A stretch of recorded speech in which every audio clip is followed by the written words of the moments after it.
Pagsuksok sang face mask sa mga eskwelahan, istrikto sa gihapon nga igapatuman sang DepEd sa piyak sang pagpagwa sang Executive Order number 3 ni PBBM sa diin ginpasugtan ng voluntaryo nga paggamit sini sa open spaces.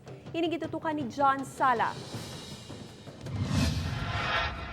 Halin sa ginpagwa sa opisina sa presidente ang executive order nga nagapatuman sang voluntary nga pagsuksok sang face mask sa mga open public spaces talulupang doon nga madamo nang mas kampante nga hindi na lang magsuksok sang face mask.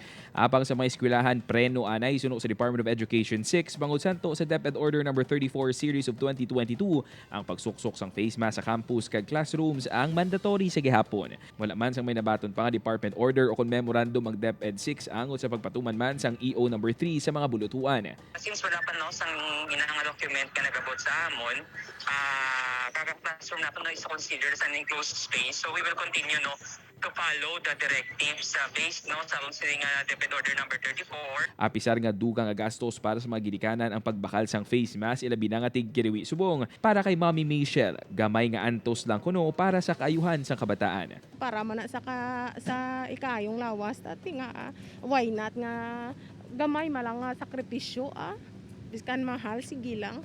Ang mga Iloy kasnaday Rachel kag Cecilia naman, apisar nga huol para sa ila kag mabudlay man para sa ilang mga kabataan bangod hindi komportable kung kaisa ang mga ini nga magginhawa kung may mask, pabor man sa strikto sa gihapon ni pagpatuman sini.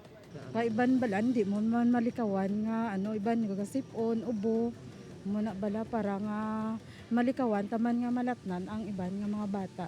Para sa safety sa mga kabataan man para nga marayo man sila sa sakit gihapon.